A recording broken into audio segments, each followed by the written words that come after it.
আমরা আসলে ক্যাম্পাসে যেতে চাই, সেখানে আমাদের সহকর্মীরা আছেন।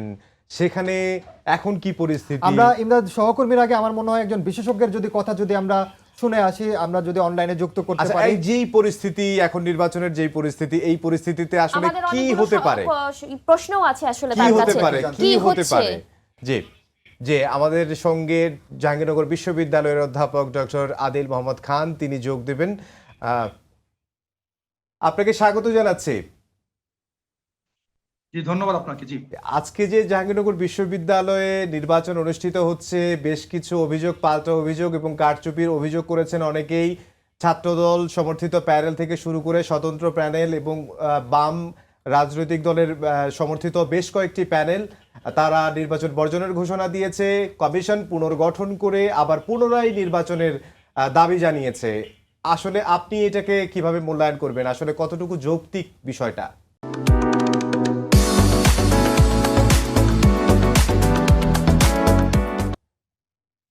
জি, আপনাকে ধন্যবাদ। নির্বাচনে আসলে আহ, ছোটখাটো অনিয়ম থাকুক বা যেটাই থাকুক, আসলে এই যে অনিয়মের যে অভিযোগগুলো এসেছে, আমরা তো চেয়েছিলাম সম্পূর্ণ সুষ্ঠুভাবে এবং সবার কোনো ধরনের অভিযোগ ছাড়া নির্বাচনটা শেষ হবে। তবে অনেকগুলো অভিযোগই, এবং মজার বিষয় হচ্ছে যে বিভিন্ন ধরনের প্রার্থী, প্রায় সকল ধরনের প্রার্থীর বিভিন্ন ধরনের অভিযোগ ছিল।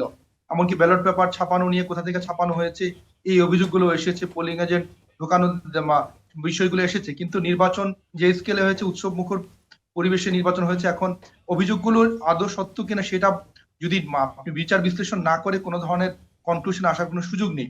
নির্বাচন যেহেতু কমিশন আছে, প্রতিটি অভিযোগকে গুরুত্ব দিয়ে সেটার বস্তুনিষ্ঠতা আছে কিনা সেটা যাচাই করতে হবে, এবং সেই কমিশনটাই এই ক্ষেত্রে সর্বোচ্চ ক্ষমতা প্রাপ্ত। এবং কমিশনের দায়িত্ব হচ্ছে নির্মোহভাবে সকল বিষয়গুলোকে বিবেচনা করা।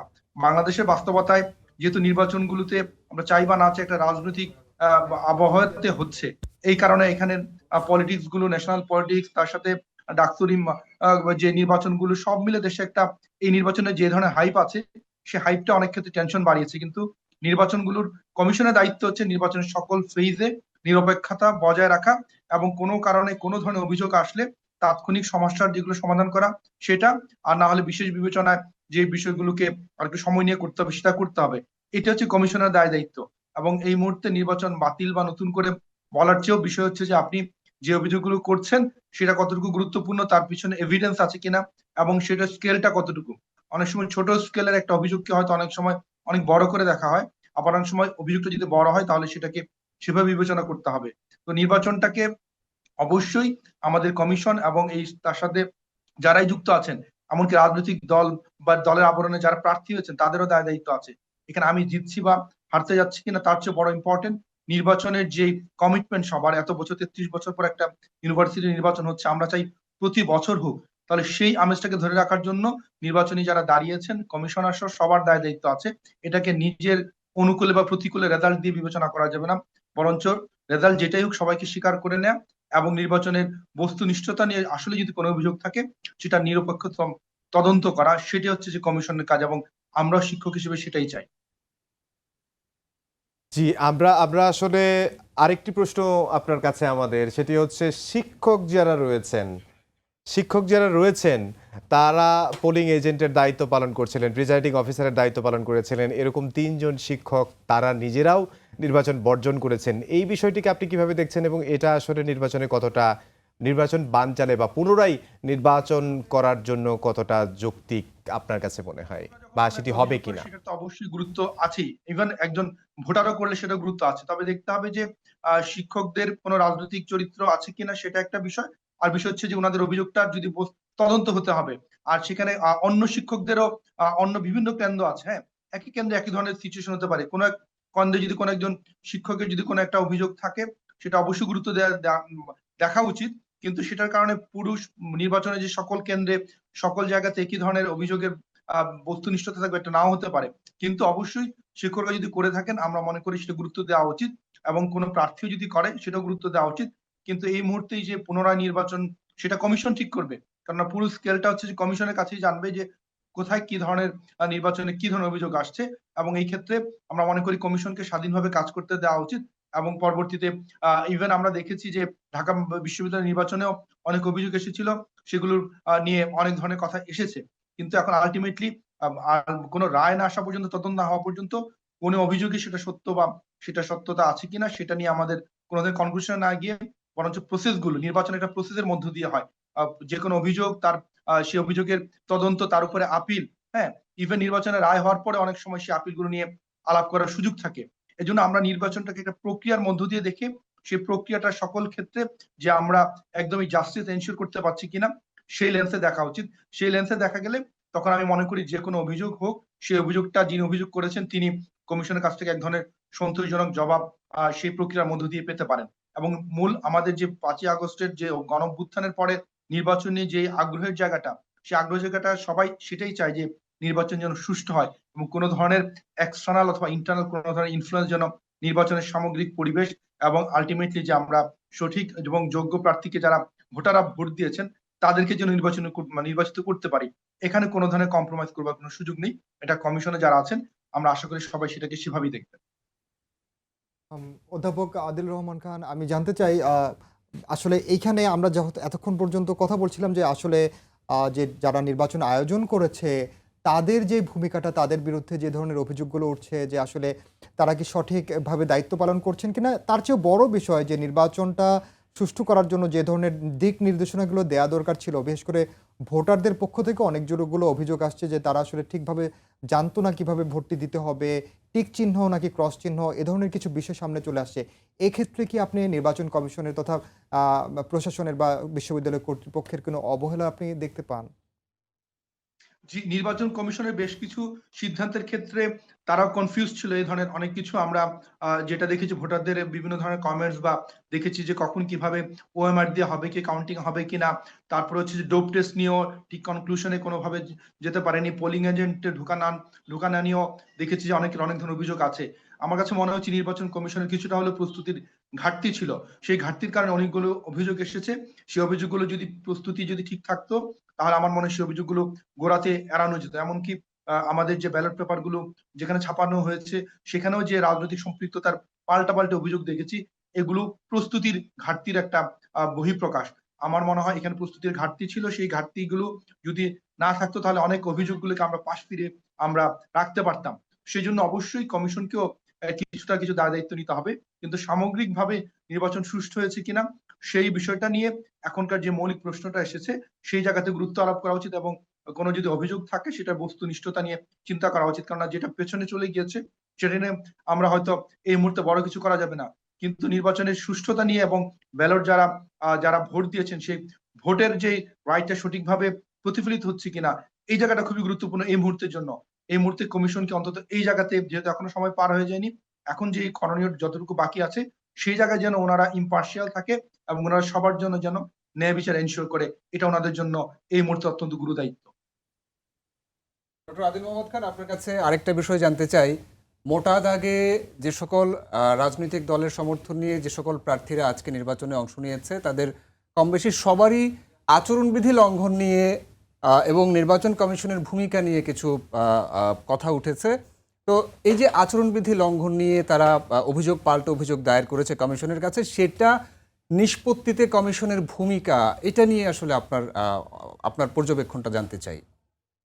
যে নির্বাচনের ক্ষেত্রে আচরণবিধি খুবই গুরুত্বপূর্ণ এবং দুর্ভাগ্যজনক এই আচরণবিধি লঙ্ঘনের ক্ষেত্রে অনেক ক্ষেত্রেই আমরা যে অভিযোগগুলো দেখছি এগুলো বাংলাদেশের, আমি যদি স্পটগুলোতে সরাসরি না থাকলে আমি বুঝতে পারি বাংলাদেশের যে বিদ্যমান রাজনৈতিক যে প্রেক্ষাপট সেই প্রেক্ষাপটে এই ধরনের আচরণবিধি অনেক ক্ষেত্রে লঙ্ঘন করে।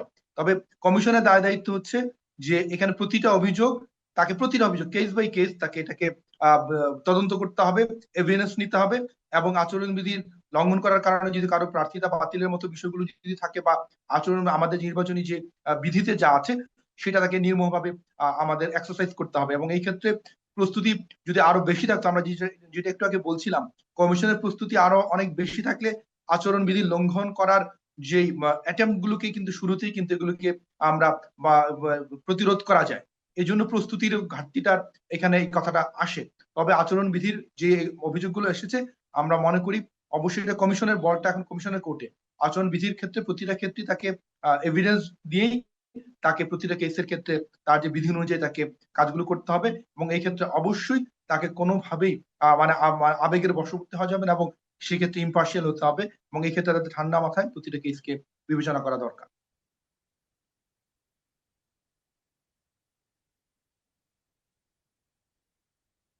কাটিয়ে আজকে যেই জাকসু নির্বাচনটি হলো, এই নির্বাচনটি কি আজকে যেই নাটকীয়তা দিনভর চললো, অভিযোগ পাল্টা অভিযোগ, দিন শেষে বয়কট এবং পরবর্তীতে বাম শিক্ষার্থীদেরও জোটগুলো বয়কট করলো, শিক্ষকরা বয়কট করলো, দিনভর এই নাটকীয়তার পর আপনার কি মনে হচ্ছে যে আরও এই 33 বছরের সংখ্যাটা আরও বড় হতে যাচ্ছে, নাকি এর সমাধান আজকে হবে বলে আপনি মনে করছেন?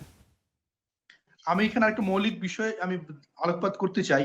মানে এইটা হচ্ছে যে দেখেন, এই ধরনের জাতীয় ইলেকশন হচ্ছে আপনি ছাত্র প্রতিনিধি তৈরি করছেন, হ্যাঁ, এবং এখানে আসলে মানে রাজনৈতিক দলের পৃষ্ঠপোষকতায় ছাত্র প্রতিনিধি তৈরি করার যে এই বিষয়গুলো নিয়ে সেটা মনে হয় গভীরভাবে আলোচনা করা উচিত, কেননা এই অভিজ্ঞতাগুলো আমাদের তো অনেক বছর ধরে আছে। এবং জুলাই গণ অভ্যুত্থানে যে আমরা লেজুর ভিত্তিক যে রাজনীতি, ছাত্র রাজনীতি বয়কটের বিরুদ্ধে এক ধরনের আন্দোলন ছিল, কিন্তু কেন জানি 1 বছরের মাথায় এই আলোচনাগুলো প্রায় মিয়ে গিয়েছে। অথচ এটা আমাদের যে গত বছরের গণ অভ্যুত্থানে 9 দফা দাবির মধ্যে একটা বড় দাবি ছিল। এই জন্য লেজুর ভিত্তিক ছাত্র রাজনীতি আমরা ক্যাম্পাসে কতটুকু চাইবো এবং তার সুদূর প্রসারী ইম্প্যাক্ট কি হতে পারে, এগুলো কিন্তু বাংলাদেশের এই যে বিভিন্ন বিশ্ববিদ্যালয়গুলোতে নির্বাচন হবে সেটা নিয়ে আমাদের পর্যালোচনা করতে হবে। এবং সেটার উপরে কিন্তু আমাদের এই যে সাধারণ ছাত্র যারা অনেকেই লেজুর ভিত্তিক রাজনীতি পছন্দ করে না, হ্যাঁ, তাদেরও একটা এই ধরনের নির্বাচনের গণভোট হতে পারতো যে আপনি কি আপনার ক্যাম্পাসে এই ধরনের লেজুর ভিত্তিক রাজনীতি চান কি না চান। কিন্তু এই গণভোট গুলো আয়োজন করা হয়নি, হ্যাঁ। তো এবং ধরেই নেওয়া হচ্ছে ট্রেডিশনাল রাজনীতি সবাই চান, ব্যাপারটা এরকম না। বরঞ্চ এই কারণে এই যে আমাদের এত বছর 33 বছর পর একটা বিশ্ববিদ্যালয়ের রাজনীতি সেখানে হচ্ছে, এবং এখানে আমরা বিভিন্ন ধরনের পরিবেশ দেখছি, এবং এই পরিবেশে ট্রেডিশনাল এই যে দল ভিত্তিক রাজনীতি ব্যানারে অনেকে দাঁড়ানোর পরে কারণে অনেক ধরনের প্রস্তুতি তৈরি হচ্ছে। আমার মনে হয় এই প্রশ্নটা গভীরভাবে আবার চিন্তা করা উচিত এবং ছাত্রদেরকে এটা বেছে নেবার সুযোগ করে দেওয়া উচিত, তারা ক্যাম্পাসে ছাত্র রাজনীতি চায় কিনা। হ্যাঁ, এইটা একটা বড় প্রশ্ন। তবে দিন শেষে আমরা যে প্রতি বছর যদি রাজনীতিগুলো হয়, তাহলে কোনো এক ইলেকশন গুলো যদি হয়, তাহলে কোনো 1 বছরের ইলেকশনের এত বড় হাইপ উঠবে না। হ্যাঁ, যেটা অনেক বছর পর পর হয় এবং এটাকে কন্ট্রোল করার অনেক ধরনের চেষ্টা করা হয়। এই কারণেই একটা বছরের রাজনীতি তার মেনে না নেওয়ার বিষয়গুলোতে নিয়ে অনেক ধরনের ক্রিয়া প্রতিক্রিয়া থাকে। তো রেগুলার যদি বেসিসে আমরা এটা করতে পারি এবং প্রকৃত অর্থেই যারা ছাত্রদের প্রতিনিধিত্ব করে, ছাত্রদের ভালো মন্দ নিয়ে চিন্তা করে, এই বিষয়গুলো নিয়ে আলোচনা করে, তাহলে তারা যদি উঠে আসে, তাহলে আমার মনে হয় এই যে ছাত্র রাজনীতি এবং দল ভিত্তিক রাজনীতির এই যে তার অনেক নেগেটিভ বিষয় যেগুলো এই ধরনের ইলেকশন আমরা দেখে থাকি সেটাও কমবে। এবং আলটিমেটলি ছাত্রদেরকেও সেই সিদ্ধান্ত নেবার সুযোগ করে দেওয়া দরকার, তারা কি ক্যাম্পাসে কি ধরনের রাজনীতি চায়, এটা কি দলীয় লেজুর ভিত্তিক না তাদের ইস্যু ভিত্তিক রাজনীতি। এটা আমার মনে হয় আমাদের এই যে আজকের যে ইলেকশনের যে পরিবেশ, সেই পরিবেশে আমাদের একটা গভীর বার্তা দেয়।